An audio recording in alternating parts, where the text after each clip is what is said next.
मुफ्ती हुसैन हमदम साहब जो निगरां हैं सुन्ना मदारिस बिहार, बंगाल और नेपाल के, और साथ ही साथ आप अररिया से निकलने वाले चश्मे रहमत रिसाला के मुदीर भी हैं। वो आपसे रूबरू होने वाले हैं और तालीम निस्वां से मुताल्लिक़ कुछ ज़रूरी बातें आप हज़रात के सामने रखेंगे और भी जो चीज़ें आपको वो सुनाना चाहेंगे, बताना चाहेंगे। आपसे रूबरू होने वाले हैं मुफ्ती हुसैन हमदम साहब। बिस्मिल्लाह वल्हम्दुलिल्लाह वस्सलातु वस्सलामु अला रसूलिल्लाह। हैरत के है तालीम व तरक्की में वो पीछे, हैरत के है तालीम व तरक्की में वो पीछे जिस कौम का आगाज़ ही इक़रा से हुआ था। हम बात कर रहे हैं यहाँ जामिया राबिया लिलबनात, रियाज नगर, डुमरिया रोड, बैरगाछी चौक, अररिया बिहार से।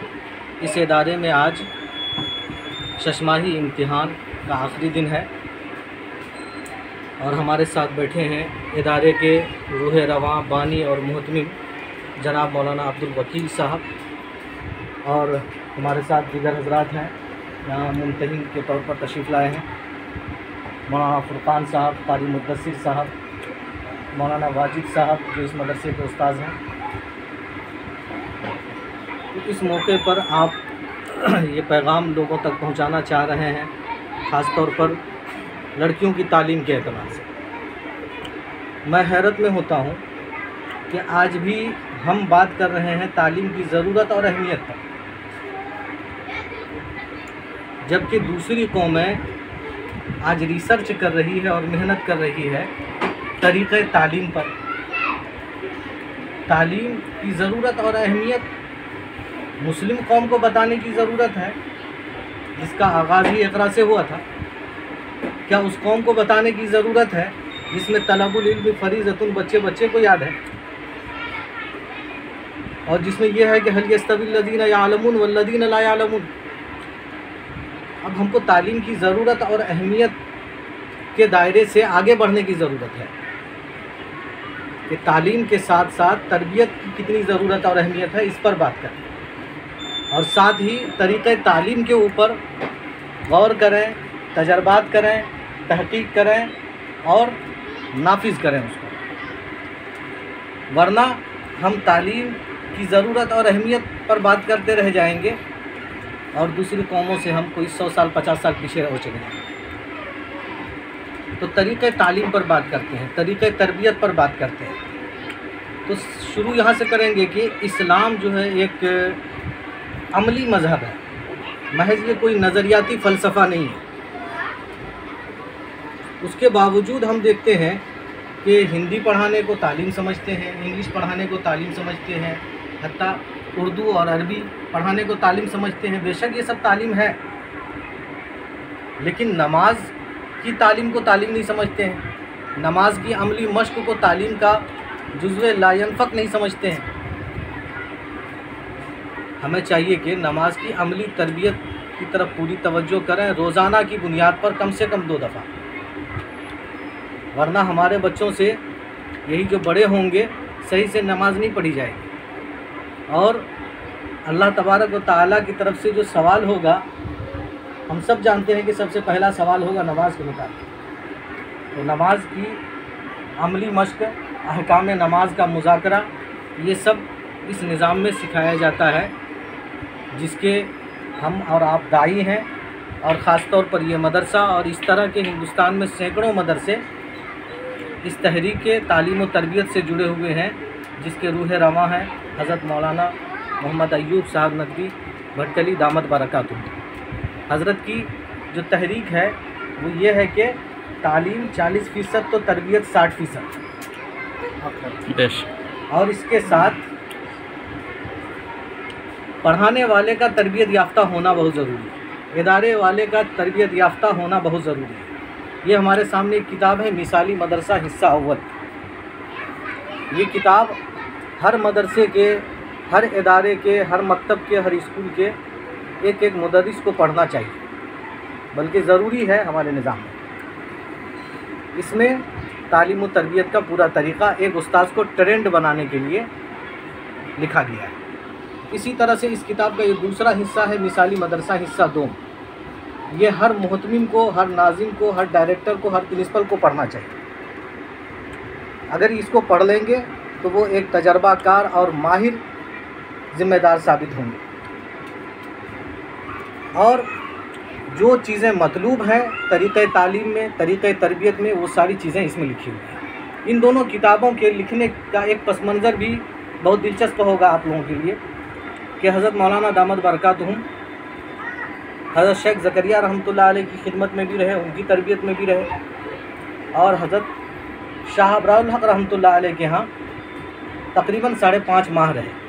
हमसे तो 5 दिन कहीं नहीं रहा जाता ट्रेनिंग कैंप में इस्लाह के लिए, और हज़रत मौलाना 5.5 माह रहे। तो उस दरमियान ये दोनों किताबें लिखी गई। हज़रत फरमाते हैं कि मेरे पास वक्त बच जाता था। अब देखिए कहाँ वक्त बच रहा है, तरबियती कैंप में। हम आप 4-5 दिन के लिए भी जाते हैं तो थक जाते हैं, और उसमें भी तरबियती जो मुख्तलिफ़ काम हैं उनको करने के बाद ये फ़िक्र होती है कि आराम किया जाए। लेकिन अल्लाह ने जिससे काम लेना मकसूद होता है उनके दिलो दिमाग को बेचैन और सीमावी फितरत का उनको बनाया।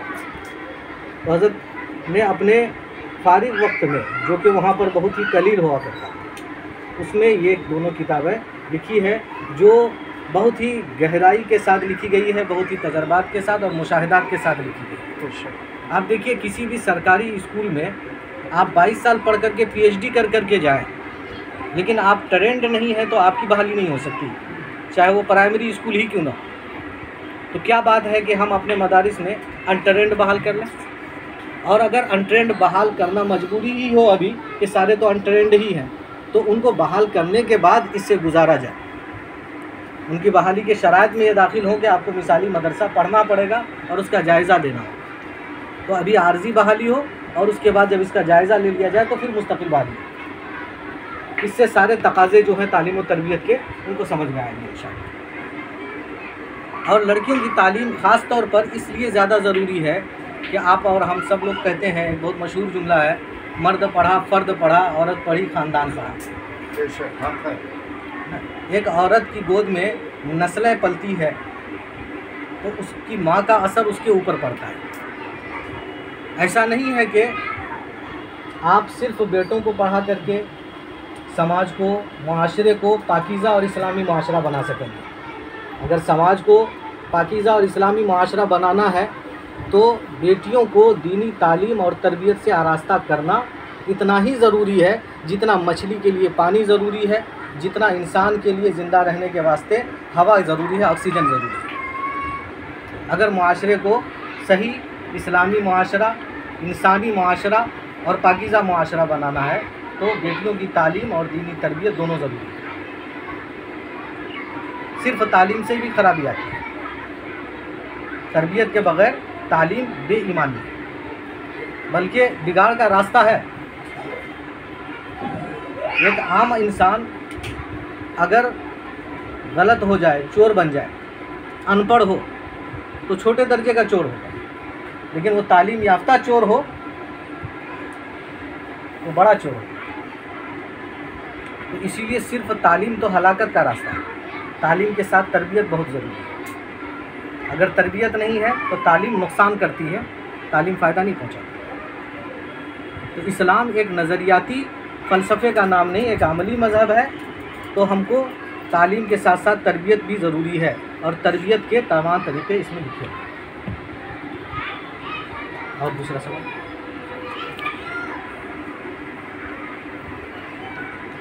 यह कि बच्चियों के लिए आलिमा कोर्स जो पढ़ाते हैं उसकी क्या निहज़ होनी चाहिए, बच्चियों को कैसी तालीम देनी चाहिए जो मसले मसाइल से मुकम्मल उनको वाक़फ़ियत भी हो, दीनी तालीमात से वो पूरा मुकम्मल तरीके से वो सराबोर हो जाए, और जो उनकी ज़िंदगी है उन्हीं में वो तालीमात को ऐसी हासिल कर ले कि उनको और चीज़ की कोई ज़रूरत ना पड़े। आज लोग ये बना लिए हैं कि आलिमा कोर्स होना चाहिए 5 साल। तो 5 साल आलिमा कोर्स से क्या है और किस तरह से बच्ची को कितनी तालीम देनी चाहिए कि जो ज़रूरत के मुताबिक उनको हो जाए। बहुत उम्दा सवाल है आपका निसाब के ताल्लुक़ से। और दरअसल आपका 2 सवाल है। एक सवाल है आपका कि निसाब तालीम क्या होनी चाहिए, और दूसरा सवाल आपके इसी सवाल में है कि 5 साल, 6 साल, 4 साल जो अरबी किताबों से है ना, नहव सर्फ वगैरह के साथ, अरबी अदब के साथ वो आलिमा बनाने का जो कोर्स है उसकी क्या हैसियत है। देखिए, तालीम जो है ऐसी होनी चाहिए जो समझ में आए, जिसमें वक्त ज़ाय ना हो। अगर आप अरबी से नहव सर्फ, अरबी अदब से आलिमा बनाना चाहते हैं और साथ भी आप चाहते हैं कि ये 5 साल में हो जाए, 6 साल में हो जाए, आप खुद सोचिए कि लड़कों की जो तालीम हो रही है उसमें कितने लोग हैं जो बासलाहियत हैं, और आप लड़कियों की तालीम करा रहे हैं। बड़ी उम्र की लड़कियां होंगी, उनको पढ़ाने वाले बासलाहियत लोग कहाँ मिलेंगे जो अरबी नहव सर्फ, अरबी अदब, मंतिक, फ़लसफ़ा सब महारत से उसको पढ़ावें। एक तो मसला ये है। दूसरा मसला ये है कि बच्चियों के पास उमूमन वक्त कम होता है। 4 साल 5 साल में होने वाला काम नहीं है ये 8 साल 9 साल 10 साल में होने वाला काम, और उनके पास इतना वक्त नहीं होता। तीसरी बात ये है कि बच्चियों को आम तौर पर पढ़ने के बाद पढ़ाने का मौका नहीं मिलता, तो तैयारी नहीं होती पढ़ाने की। हज़ारों बच्चियों में से कोई एक ही है जो दर्स तदरीस को मशगला बना सकता है, वो भी नहीं, ना के बराबर है। वरना उमूमन ये होता है कि फ़ारिग हुई है, शादी हुई और अपनी घर गृहस्थी में मशगूल हो जाती है। तो जो कुछ उसने पढ़ा भी है तो एक तो अक्सरियत को समझ में नहीं आता, कोई सलाहियत नहीं होती है। हमने खुद जो है बुखारी तक जिस मदरसे में पढ़ाई जा रही है बच्चियों को, ऐसे मदरसों में जायज़ा लिया, इम्तिहान लिया है। किताबुत तहारत में आपको हैरत होगी, मैं हकीकत बता रहा हूँ आपको, अपने साथ गुजरा हुआ। किताबुत तहारत में पूछा कि किताब क्या है, इसम है कि फ़ेल है, हर्फ है? जवाब ये मिला कि फ़ेल है। अब तहारत का पूछा तो ये जवाब मिला कि फ़ेल है। पूछा कौन सा फ़ेल है? कहा फ़ेल अम्र है। और आप जाकर के जायज़ा लेकर के देख लीजिए, जिन मदरसों को ये इसरार है कि हम अरबी ही से आलिमा बनाएंगे, बच्चियों को नमाज तक के मसाइल नहीं आते, तहारत पाकीज़गी के मसाइल नहीं आते, और दीगर बातें तो बड़ी बुनियादी बातों का भी इल्म नहीं है। तो हम ये चाहते हैं कि नहव सर्फ में अपना वक्त लगा करके कुछ ना हासिल होने के बजाय इनको कुछ हासिल हो जाए। तो इसके लिए आप देखिए कि एक मिसाल है, मुल्क में इंग्लिश मीडियम भी चलता है और इलाकाई ज़बान का मीडियम भी चलता है, जैसे हिंदी मीडियम चलता है। तो जिस तरह से इंग्लिश मीडियम से IAS, IPS और दीगर ऑफिसरान पैदा होते हैं, इसी तरह से हिंदी मीडियम से भी बड़ी तादाद में लोग IAS, IPS बन रहे हैं, प्रोफेसर बन रहे हैं, हर लाइन के लोग पैदा हो रहे हैं। तो मीडियम जो है अहमियत नहीं रखता, अहमियत रखता है कि काबिलियत होनी चाहिए, सलाहियत हो, मालूमात हो, और ये हमारा जो दीनी लाइन है इसमें काबिलियत भी हो और अमलियत भी हो। तो बजाय नहव सर्फ के और बजाय मंतिक़ व फ़लसफ़ा के, बजाय अरबी व फ़ारसी के, जिससे कि हासिल अक्सरियत को कुछ नहीं होता। मैं अक्सरियत एहतियातन कह रहा हूँ, वरना आप जायज़ा लेकर के देखिएगा तो आपको इस एहतियात की ज़रूरत नहीं रहेगी। किसी को कुछ नहीं आता समझ, ना पढ़ाने वाले को समझ में आता है, ना पढ़ने वाले को समझ में आता है। तो बात समझ में आ गई आपकी पूरी। तो इसीलिए ऐसा जो है काबिलियत और अमलियत पैदा करने का जो निसाब है वो हज़रत मौलाना ने 6 साल का एक निसाब तरतीब दिया है। वो आसान है और जामे है और बच्चियों के लिए बहुत मुफीद है, तजर्बा से साबित है। इसमें हज़रत मौलाना पीर ज़ुल्फ़कार साहब नक्शबंदी की किताबें, घरेलू झगड़ों से निजात, औलाद की तरबियत के सुनहरे उसूल, मिसाली इज़्दिवाजी ज़िंदगी, मिसाली दुल्हन, मिसाली उस्ताज़, आसान नुस्खे। और देखिए बहुत सारी औरतें हैं ख़ास तौर पर कमज़ोर अक़ीदे की होती हैं, अब नहीं भी हो कमज़ोर अक़ीदे की, अपना बच्चा बीमार हो जाए या खुद बीमार हो जाए तो वो ममता की तड़प से जो है ना बच्चे को लेकर के पहुंच जाती है ओझा गुनी के पास, अपना ईमान और अक़ीदा ख़राब होता है। तो ऐसी बदअक़ीदगी से बचने के लिए, ऐसे नाजुक हालात से बचने के लिए जादू का शरई इलाज एक किताब है जो किसी अरबी मुसन्निफ़ की किताब है, 2 किताबें हैं, उसका तर्जमा करके दाखिल निसाब किया गया है।